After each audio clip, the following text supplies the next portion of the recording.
नमस्कार दोस्तों, मैं प्रतीक कुमार मिश्रा आपका यूसीपी यूट्यूब चैनल पर हार्दिक स्वागत करता हूं। आज मैं मध्य प्रदेश का सामान्य परिचय पार्ट 2 लेके आया हूं।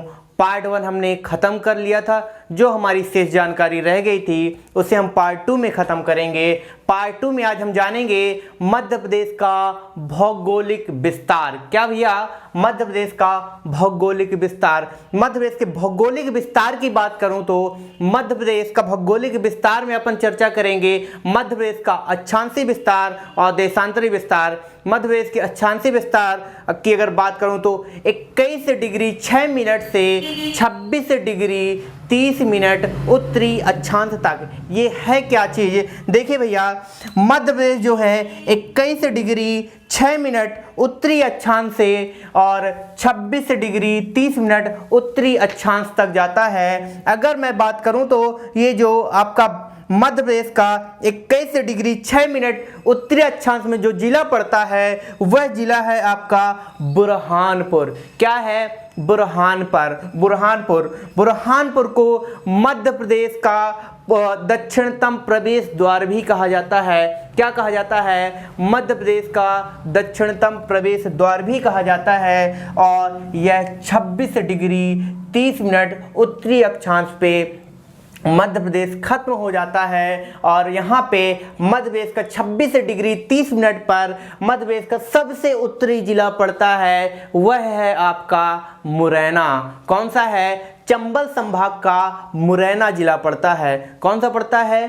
चंबल संभाग का मुरैना जिला पड़ता है। और इसी तरह अगर मैं देशांतरी विस्तार की बात करूं तो 74 डिग्री 9 मिनट पूर्वी देशांतर से 82 डिग्री 48 मिनट पूर्वी देशांतर तक। और यह जो आपका जिला है ये अलीराजपुर है। कौन सा है? अलीराजपुर है। और सबसे 82 डिग्री 48 मिनट पूर्वी देशांतर पे आपका सिंगरौली जिला आता है। कौन सा जिला आता है भैया?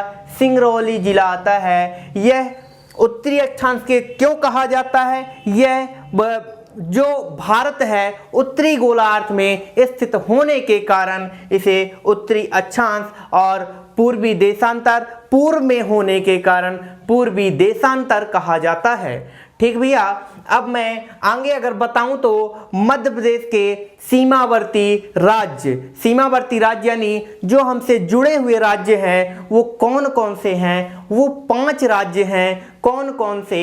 ये एक है आपका उत्तर प्रदेश, दूसरा है आपका राजस्थान, तीसरा है आपका गुजरात, चौथा है आपका महाराष्ट्र और 5वां है आपका छत्तीसगढ़। इसी आप एक छोटी सी लाइन से भी याद कर सकते हैं, उमा गजराज छत्तीस। क्या भैया? उमा गजराज छत्तीस। ठीक, 36 उमा गजराज 36 की मैं बात करूँ तो उ से उत्तर प्रदेश, मा से महाराष्ट्र, गज से गुजरात, राज से राजस्थान और 36 से छत्तीसगढ़। ठीक, ये जो 5 राज्य हैं मध्य प्रदेश के पड़ोसी राज्य कहलाते हैं। क्या कहलाते हैं? मध्य प्रदेश के पड़ोसी राज्य कहलाते हैं। भैया आप स्क्रीनशॉट 2 सेकंड पे ले लें, जल्दी से मैं साइड हो जाता हूं। अब मैं आपको वो बताने जा रहा हूं जो आपके इन राज्यों से जिले टच करते हैं, इन राज्यों को जिले टच करते हैं। जो जैसे हमारे सिंगरौली जो जिला है वह 2 राज्यों को टच करता है। सिंगरौली जिला 2 राज्यों को टच करता है, जैसे कि उत्तर प्रदेश और छत्तीसगढ़। सीधी जिला भी हमारा 2 राज्यों को टच करता है, उत्तर प्रदेश और सिंगरौली। सॉरी भैया, यहाँ पे जो सिंगरौली है 2 राज्यों को टच करता है, उत्तर प्रदेश और छत्तीसगढ़। उत्तर प्रदेश और छत्तीसगढ़, सीधी और सिंगरौली दोनों। ठीक, इसके बाद जो हमारा बालाघाट है, क्या? बालाघाट भी 2 राज्यों को टच करता है, छत्तीसगढ़ और महाराष्ट्र।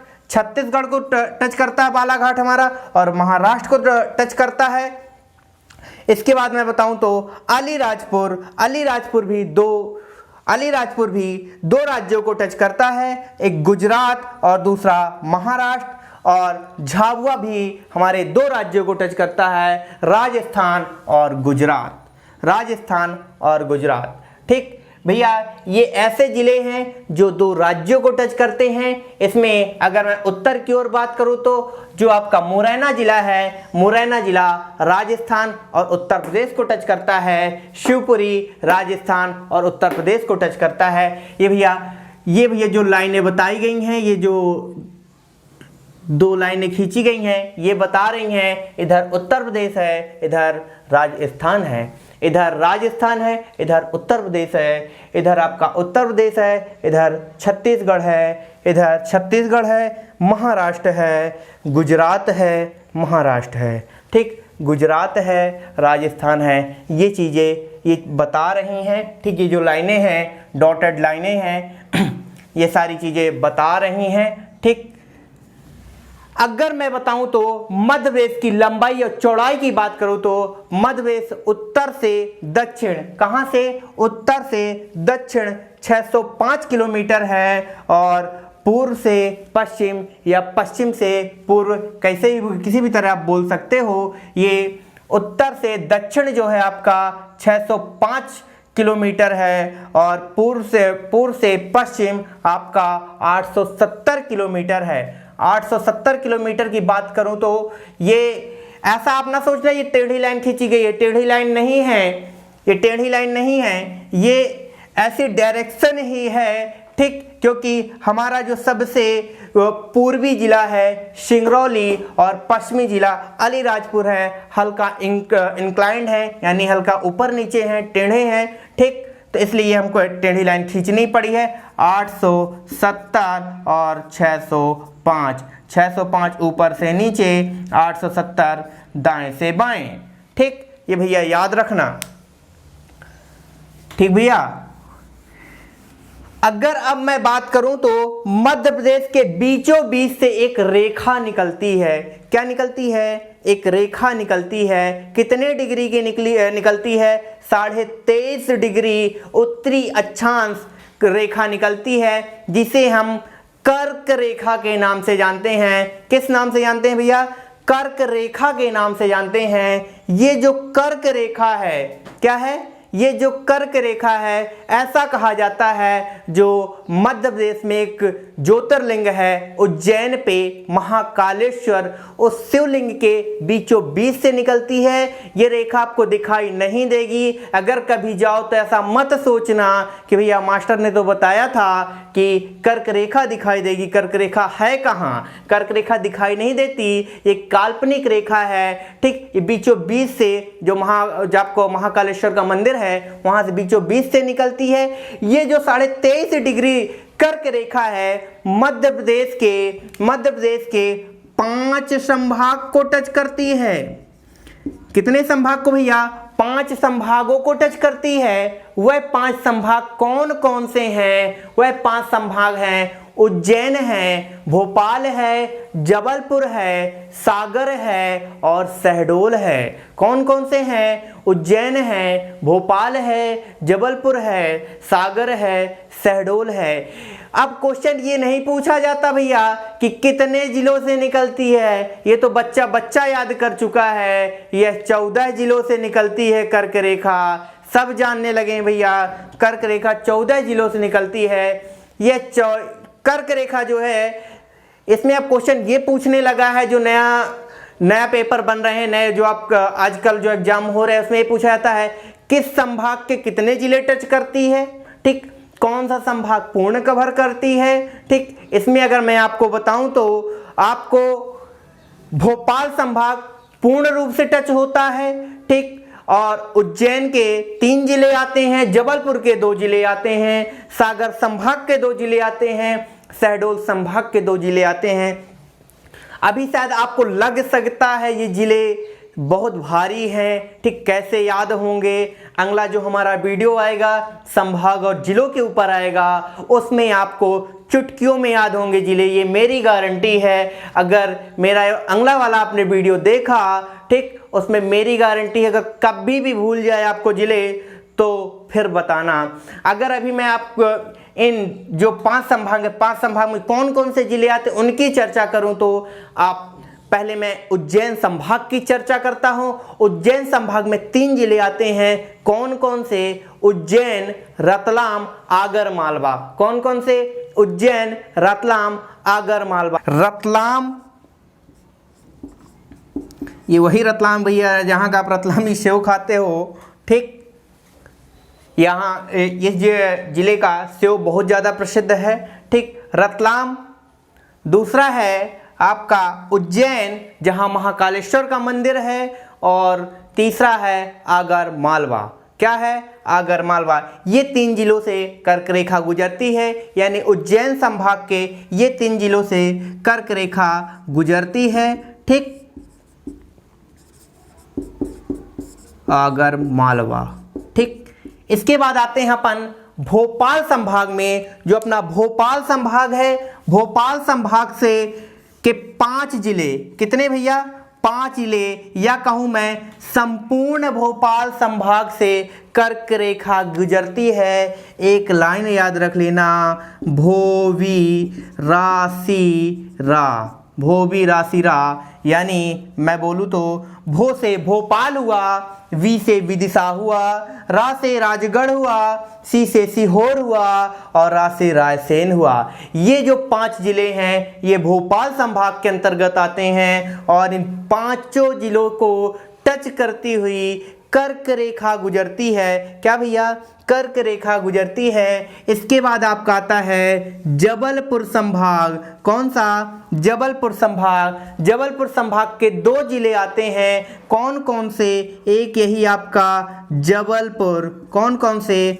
एक जबलपुर, और दूसरा है आपका कटनी, स्टोन नगरी, चूना पत्थर नगरी, ठीक। ये 2 जिले हैं आपके जबलपुर संभाग के। इसके बाद आपका अगला आता है सागर संभाग। सागर संभाग के भी 2 जिले आते हैं। वह सागर संभाग के 2 जिले कौन कौन से हैं? सागर है और दमोह है। कौन कौन से? सागर है और दमोह है।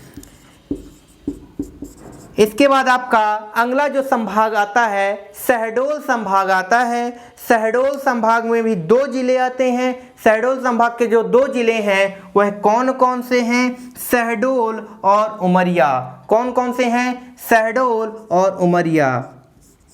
शहडोल और उमरिया। कौन कौन से? शहडोल और उमरिया। ये 2 संभाग, ये शहडोल संभाग के 2 जिले हैं जो जहां से कर्क रेखा गुजरती है। अब आप काउंट करो, हुए क्या 14 जिले? हुए क्या? हाँ भैया देख लो, 3 जिले आपके कहाँ के हुए? उज्जैन संभाग के। 5 जिले भोपाल संभाग के, ठीक। 5 3 8, 2 जिले जबलपुर संभाग के, 8 2 10, 2 जिले सागर संभाग के और 2 जिले शहडोल संभाग के।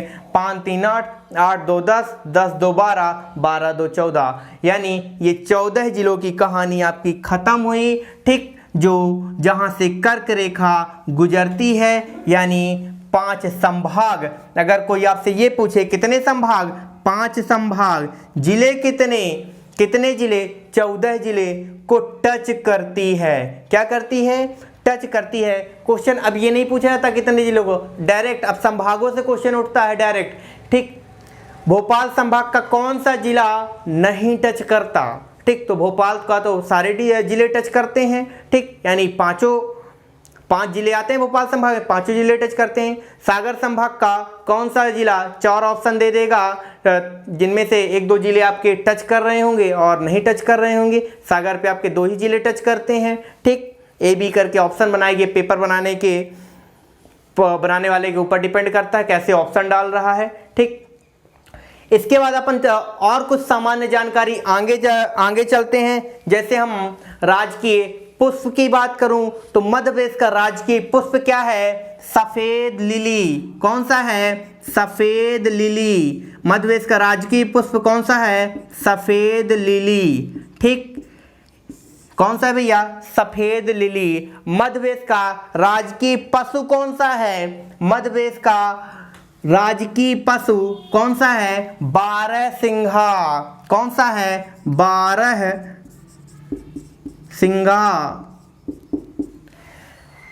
बारहसिंघा जो मध्य प्रदेश का राजकीय पशु है, और यह पाया कहाँ जाता है? मध्य प्रदेश का एक जिला है मंडला।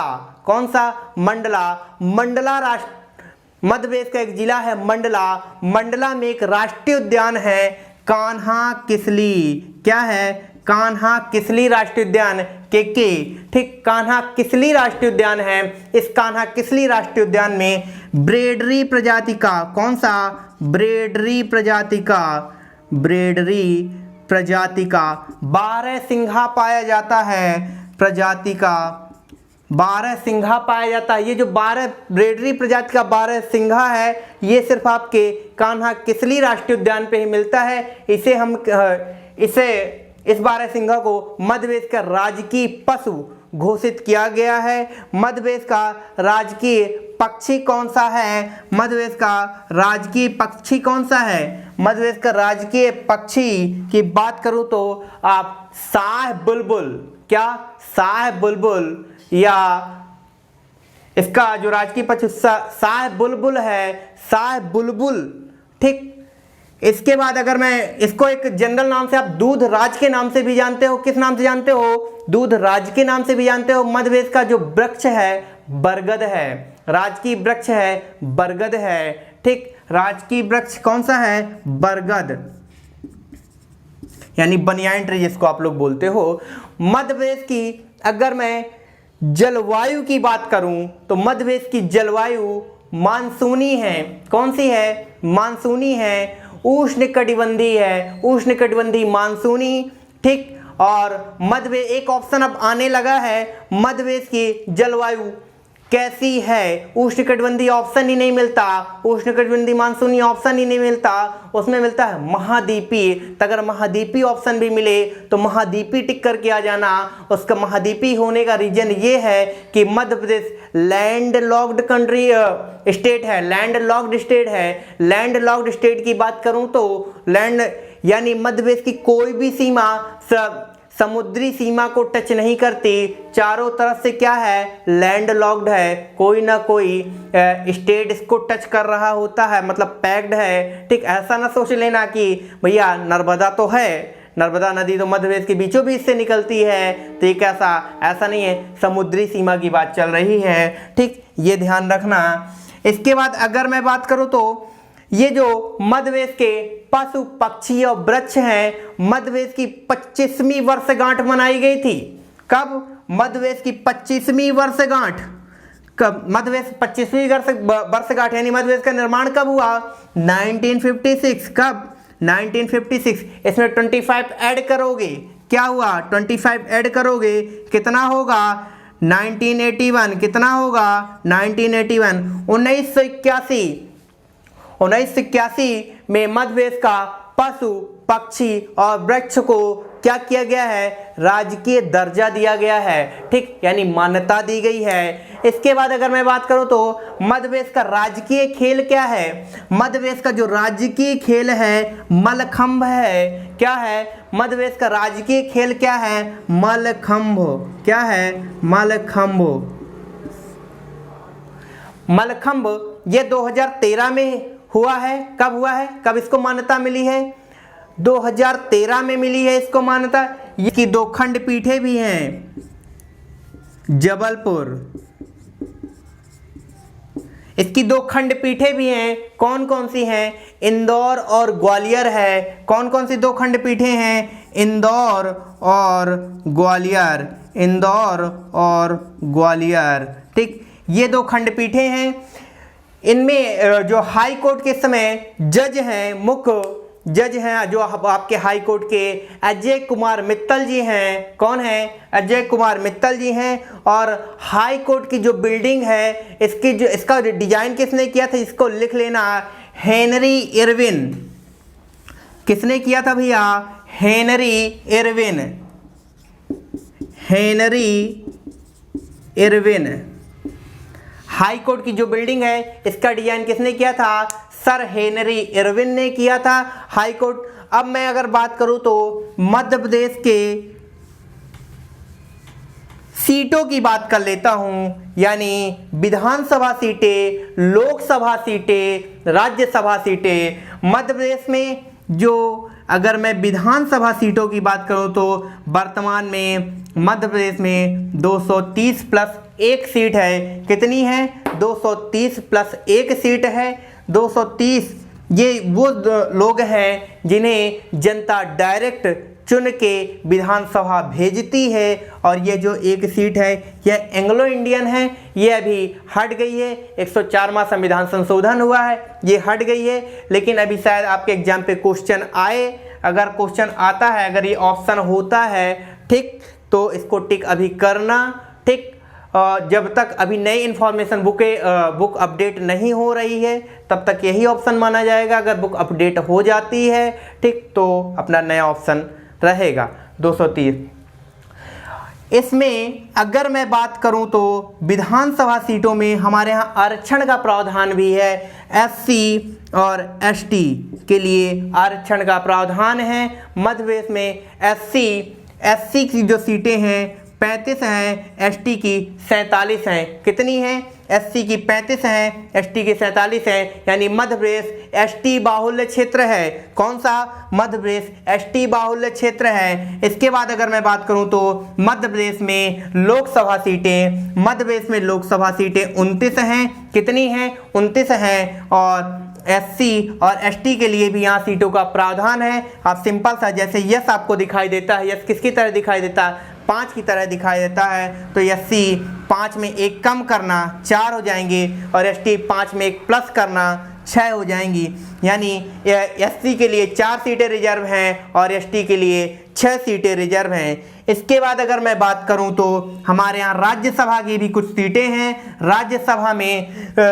राज्यसभा में कोई भी आरक्षण का प्रावधान नहीं है। राज्यसभा में जो सीटें हैं 11 सीटें हैं। कितनी सीटें हैं? राज्यसभा में 11 सीटें हैं। मध्य प्रदेश की राज्य की नदी नर्मदा है, ठीक भैया। ये सारी चीजें आपकी ये किससे हुई? मध्य प्रदेश की सीटों में लगभग बेसिक सारी जानकारी मैंने आपको बता दी है, ठीक। आगे का जो हमारा वीडियो होगा उसमें हम संभाग, जिले, विकासखंड, तहसील और ग्राम पंचायत की चर्चा करेंगे, ठीक। यह विस्तार से हम जिले और संभाग के बारे में चर्चा करेंगे। अगर मैं बताऊं तो एक छोटा सा वो बता देता हूं, छोटा सा डिस्क्रिप्शन दे देता हूं।